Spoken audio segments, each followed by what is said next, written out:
submit to what your husband is desiring for your family instead of submitting to what Betty Crocker is saying on Instagram. You know, like forcing something that is not even in line with what you guys are trying to do. Was that I was closing the door to his desire to care, to love, and to serve, and to actually even be my covering in those little precious ways.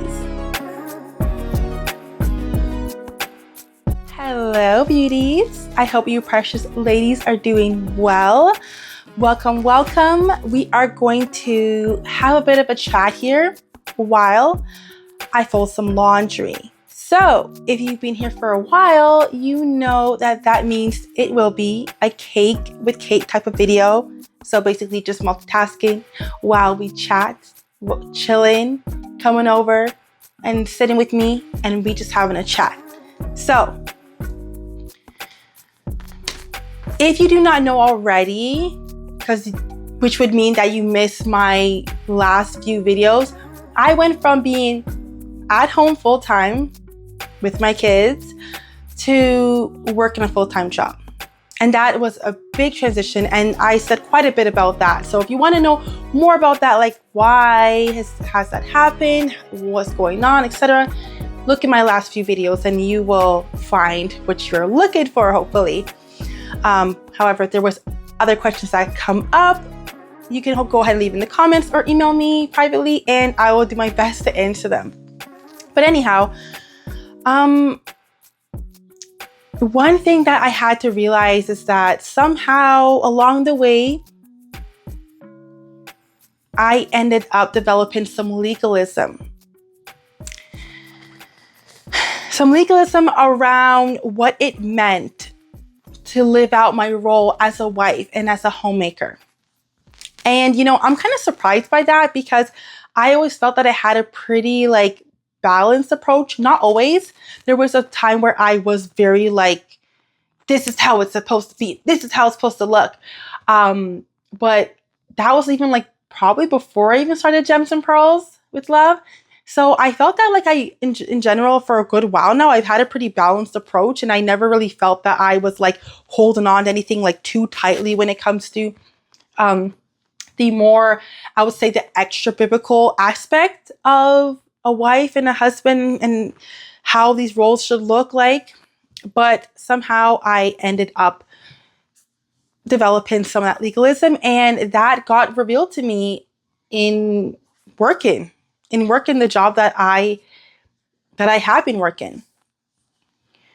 So I have always believed, and I still hold very much to the values of the fact that God made men and women differently.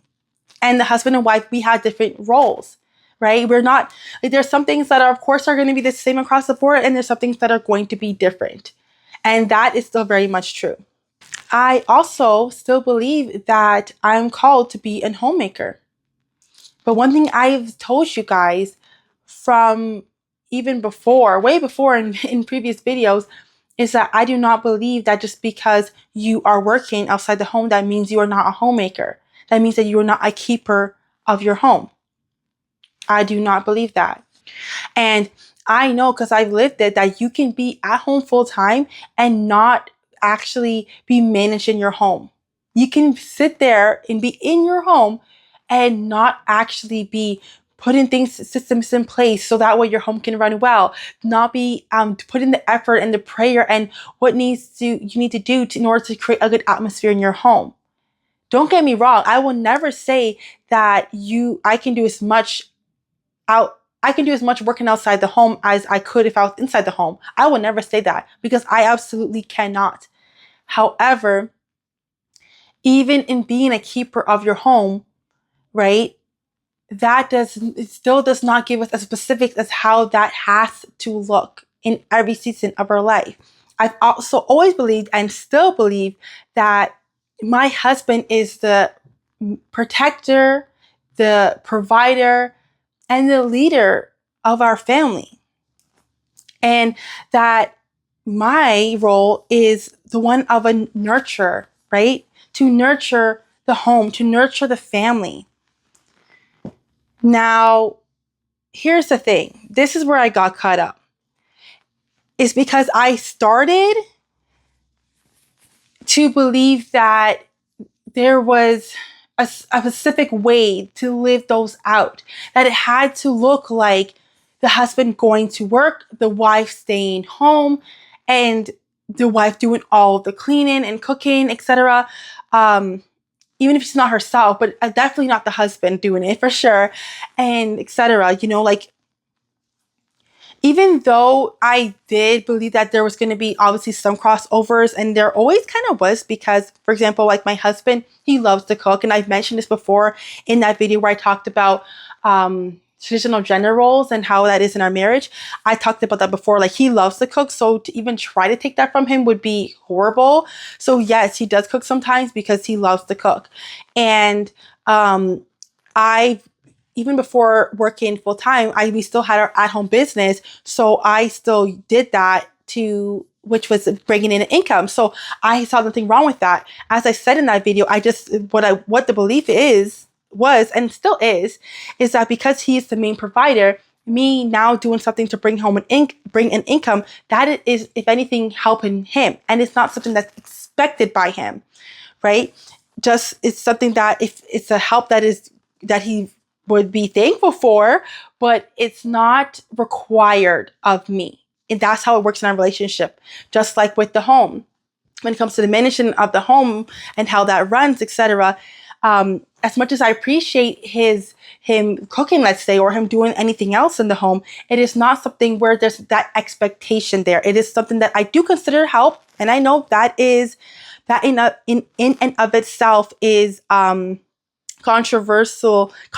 It's a controversial thing to say, that because people don't like to hear that when a man is helping in the home, it's help, because they say, oh, he's living there too, whatever. But that's the thing. That's the difference with traditional, when you have traditional gender roles, is that is what it is. So that it's been that way, and it's always been that way. However, I think that what had happened is that I ended up holding on to what I expected it to look like so much that now, as I am now working full-time out the home, and I'm obviously not able to physically do as much inside the home as I once was. Now that is the case, and my husband, being the wonderful sweetheart he is, started stepping up a bit more and started offering to, or not even offering, but going and throwing a load of laundry in, or, packing, maybe helping me by packing my lunch while I'm getting ready for work. And, like, started doing things like that. It's like I resisted it. It's like I felt like him helping me was somehow a failure. Like I was failing at my own role. Like, no, like, this is my job. What are you doing, kind of thing. So the problem with that is that I was forgetting how to receive love. Because one thing about the feminine, it nurtures, but it also receives. You need to be able to receive. Look at the female body, right? The way we are made. Physically, we receive. We even receive the seed from the husband, and then we give back. But we have to be able to receive, right? And, I guess for some reason, for me, it was like, yeah, receiving as in, financial provision was no problem for me, but now receiving as in the help that he wants to give, not help that I expected or even asked for, but because he genuinely wanted to, it's like I was refusing that help. I was closing the door. What God had to show me was that I was closing the door to his desire to care, to love, and to serve, and to actually even be my covering in those little precious ways. I was not doing any favors to him or to myself by denying him his help. I wasn't. First of all, I was being unrealistic, because like the things that I wanted to do all by myself, especially at the beginning when things were really new and I was really, really exhausted because my body was going through a transition. It was unrealistic, right? And as much as I always knew, not always, but I knew for a long time that as a man, as a masculine man, men desire to feel needed. Again, I only thought of that in a sense of like, okay, they need to be as in provided. They need to know that they're needed as providers, or they need to know that they're needed as protectors, and etc. But that's the thing is that providing does not only mean financially. Providing can be in many different ways. Providing a safe environment for their wife, providing safety as in an emotional safety, like providing as in like, the fact that I am having a hard time in these areas and I need the help. Right. So as much as, I would maybe say, hey, like, you shouldn't be super like independent in a way that is like almost toxic, because we all need people and there's nothing wrong with needing your man. As much as I would say that, it's like, okay, hello, don't be a hypocrite now when it comes to these type of things. Why? Because it's domestic. All of a sudden it has to do with the domestic things of the house. All of a sudden it no longer applies. No, like he wanted to help. Again, this is him caring. This is him serving. This is him very much doing what he's doing in his role. And as I think I said in another video, it's just that doesn't make me any less of a helpmeet because of the fact that he is doing these things. Matter of fact, the fact that I am right now currently working because of the goals that we are trying to achieve as a husband and wife, that is me being very much of a helpmeet to my husband. Being helpmeet is going to look different. And I'm trying to remember, because the thing is, because I do some videos for my members only, some videos for here. I can't remember if I actually did a video for you guys about that. I think I did. I'm pretty sure I did a video where I talked about how being helpmeet looks different and for different husbands, etc. So you can check that out. But so I had to like unlearn quite a bit. Unlearn that, me being a helping to my husband is going to look different right now in this season. And that's okay. Right? I had to realize that like I'm not failing because of the fact that I'm accepting help. And when I was able to let go, like unlearn some stuff and relearn some stuff and be able to like have that mindset switch, like things flowed so much better. We were able to be so much more in sync. He felt good, the fact that he was helping out in the ways that he was. Right? I mean, after all, if I'm helping out him financially wise, why can't he help me out in the domestic things of the home? I don't know. I just didn't see it that way at first, but it's interesting because that was only revealed to me while walking through this transition, walking through this change of working outside the home. That's when I realized, like, oh my gosh, like, yeah, I definitely held on to these legalism because the Bible does not say, man shall not cook ever, or man shall not put a load of laundry on or wash dishes, or like, it does not say that. It does not say that. That is something that we ourselves as humans put in our, like, I don't even know where we put it, but like, yeah, just hold on to these beliefs and these values. Now, don't get me wrong. I cannot see myself, even with this new revelation, I cannot see myself not working full time, being at home the whole time, and like my husband has to come home from dinner and cook a meal. Which thankfully, actually, none of us have to cook because we are fortunate enough to have older teenage kids that not only know how to cook, they love to cook. So usually when we both come home from work, dinner's already made, thankfully. However, like, yeah, me being at home full time and he having to come home from work and cook after I've been home. And it's not because I'm at home, like, just like with a very newborn baby or anything like that. That wouldn't sit right with me. That's even with my new revelation, that would not sit right with me at all. Like, yeah, but that's not the current circumstance right now. And we need to help each other out. And I need to learn to be okay with that. And one thing that came to my mind, like as I was thinking about all these things, is that, a lot of us, we take a lot of these mindsets and these, whatever you would call it, these things that we hold on so tightly, and we take it from like social media. We're watching this person on social media, and they're saying that they wear only dresses and only skirts, and then we feel like we have to wear only dresses and only skirts, thinking that we're doing like the right and feminine thing or whatever. And then it's like, your husband, maybe he likes when you're home alone with him and you're wearing tights.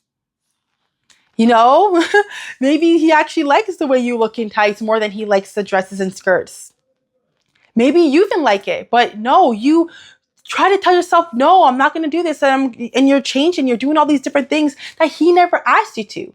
Some of you ladies maybe are so caught up in trying to follow some trend and thing, or trying to follow whatever these other people are doing on social media, that you're possibly even walking in disobedience, or not even submitting to your husband, because you're trying so hard to follow these things and follow other people, and your husband's like, I don't even want that. But you're the one you're talking about, your submissive wife, and you're letting him lead, but you're actually really not. You're the one that's leading. You're the one that is telling him how things are supposed to go, and how, how things should look in your marriage and stuff like that. And he may not even want to. You are getting up early to pack his lunch or whatever the case is, when he doesn't even want you to do that. Maybe so he does, maybe he doesn't.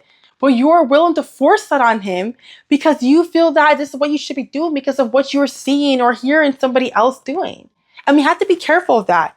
We have to do what works for our marriage, our family, in the season that we are in, because that is going to change based off of one season to another.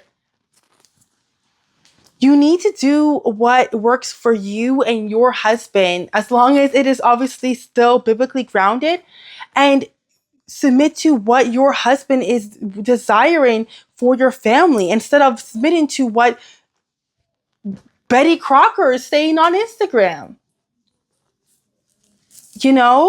Like forcing something that is not even in line with what you guys are trying to do. Anyhow, that is also another conversation for another time, because there's even quite a bit more when it comes to social media that I'm very concerned about, that we need to talk about. And we will talk about that. We will. But that's it for this conversation. As I said, if you have any comments or anything, any questions or anything, leave it in the comments below. Until next time, sparkle like the gems of wisdom that you've got. Bye-bye.